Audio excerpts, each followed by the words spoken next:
dia selingkuh dengan rekan kerjanya, bahkan sudah tinggal bersama di luar kota. Orang tuaku pisah dari aku kecil. Mereka pun menikah lagi dengan orang lain. Tapi ayah kandungku gak pernah peduli dengan aku dan saudara-saudaraku. Bahkan memberikan nafkah pun tidak. Padahal itu kan tanggung jawabnya. Alhamdulillah aku punya ayah sambung yang baik, menyekolahkan dan membesarkan aku dan saudaraku. Tapi ternyata selama ini dia selingkuh dengan rekan kerjanya, bahkan sudah tinggal bersama di luar kota. Tidak ada lagi sosok pria yang bisa menjadi panutanku. Apakah salah jika aku berdoa untuk meminta keadilan dari Allah, karena aku tidak meminta untuk dilahirkan? Dan apa dosanya bagi seorang ayah yang durhaka terhadap anak dan keluarganya? Mohon jawabannya Gurunda. Anak bisa durhaka kepada orang tua, tapi bisa nggak orang tua durhaka kepada anak? Kata Umar, bisa dengan 3 alasan. Jadi selama ini kan yang kita tahu anak durhaka sama orang tua kan. Padahal orang tua juga bisa loh durhaka kepada anak dengan 3 alasan. Yang pertama, dia tidak mencarikan pasangan yang solih atau solihah untuk menjadi ayah atau ibu dari anaknya kemudian. Misalnya seorang suami menikah dengan perempuan ahli zina, perempuan yang buruk perangainya, sehingga perempuan ini kelak jadi ibu dari anaknya dia. Berarti dia zalim sama anak itu. Atau sebaliknya, seorang perempuan mencari seorang suami tukang mabuk, tukang judi, sehingga kelak dia akan jadi ayah bagi anaknya. Berarti si perempuan ini juga zalim kepada anaknya. Itu yang pertama. Tidak mencarikan pasangan yang baik untuk jadi orang tua bagi anak mereka. Kedua, tidak memberikan nama dengan nama yang baik, termasuk memanggil, mencela, menghina, merendahkan. Bukan hanya nama KTP, panggilan juga, atau celaan juga, sapaan juga. Kalau mau manggil anaknya dasar nih bodoh, dasar kamu apa, itu berarti dia durhaka sama anaknya. Jadi nggak usah khawatir kalau anak dicela oleh orang tua secara tidak hak, kalian nggak akan kena doa yang buruk, nggak akan. Justru orang tua yang durhaka sama kalian. Misalnya kalian bilang dasar kamu bodoh, dasar kamu nggak ada otak misalnya ya. Padahal kita cuma melakukan kesalahan yang nggak sengaja misalnya. Maka insya Allah itu nggak akan jadi doa tiba-tiba kenapa aku jadi agak low ya. Apa ini gara-gara doa ayah aku ya? Enggak. Bukan gara-gara itu, kebanyakan micin, MSG. Bukan gara-gara doa ayah. Doa ayah yang buruk tadi akan jadi dosa karena dia durhaka sama anaknya, telah memanggil anaknya dengan panggilan yang buruk, kata Umar. Dan yang ketiga, tidak menafkahi anaknya dengan nafkah yang halal atau nggak menafkahi sama sekali. Padahal menafkahi itu kewajiban seorang ayah.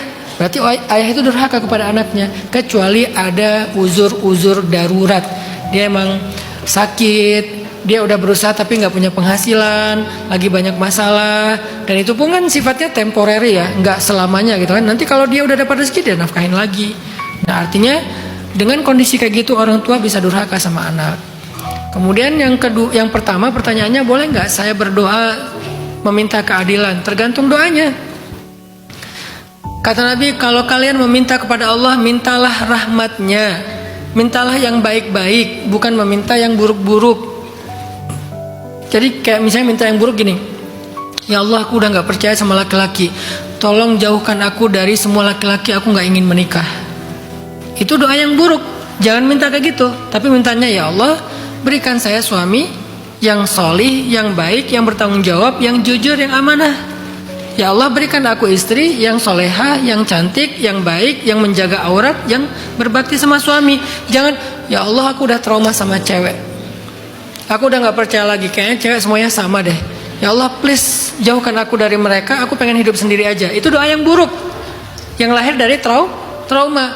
Maka kata Nabi, janganlah kalian meminta kepada Allah kecuali kebaikan. Jadi kalau meminta kepada Allah, mintalah rahmat Allah. Kalau minta surga, mintalah surga yang paling tinggi, surga Firdaus. Itu adab berdoa. Sehingga kalau misalnya kita mau berdoa minta keadilan, mintalah keadilan yang baik, yang wajar. Jangan minta keadilan dengan makna yang tadi, marah, tantrum, trauma, sehingga akhirnya kita meminta yang buruk-buruk. kepada diri kita sendiri. Bagaimana kalau ke orang lain? Tergantung. Kalau kita dizolimi dan kita mendoakan dia dengan keburukan yang wajar sesuai dengan hak kita, maka menjadi doa yang buruk bagi dia, dan itu bahaya sekali. Sehingga Nabi mengatakan, hati-hati dengan doa orang yang terzolimi. Antara dia dengan Allah tidak ada hijab. Kalau kita dizolimin, terus kita doakan, ya Allah balaslah dia dengan keadilanmu, dibalas sama Allah itu. Tapi kalau saya pribadi nih sampai sekarang, kalau saya dizolimi orang, kan orang yang terzolimi itu punya doa yang gak ada hijab kan? Daripada saya ngedoain dia, mending saya doain diri saya sendiri. Karena ngedoain dia itu kan lebih kayak mengekspresikan marah doang. Siapa yang untung? Gak ada yang untung, dia rugi, kita rugi. Mumpung dapat doa yang gak ada hijab, pasti diijabah, mending saya doain diri saya sendiri. Ya Allah, berikan saya rezeki apa? Ya Allah, berikan saya ini. Ya Allah, berikan saya itu. Minta.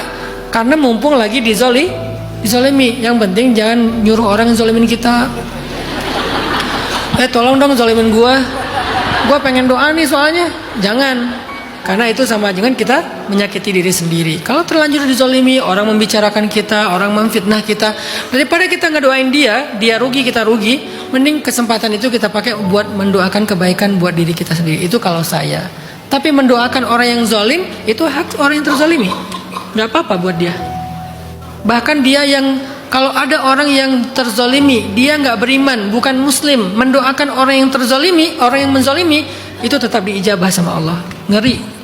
Doa orang yang terzolimi itu ngeri. Bahkan kalau dia gak sholat, dia ahli maksiat, bahkan gak beriman sekalipun, kalau dia berdoa, wahai Tuhan, misalnya seorang non muslim dizolimi sama seorang muslim, yang terzolimi ini doanya gini, wahai Tuhannya fulan yang dia percayai, berarti Allah kan, balaslah dia dengan keadilanmu. Allah balas tuh, walaupun yang berdoanya gak beriman.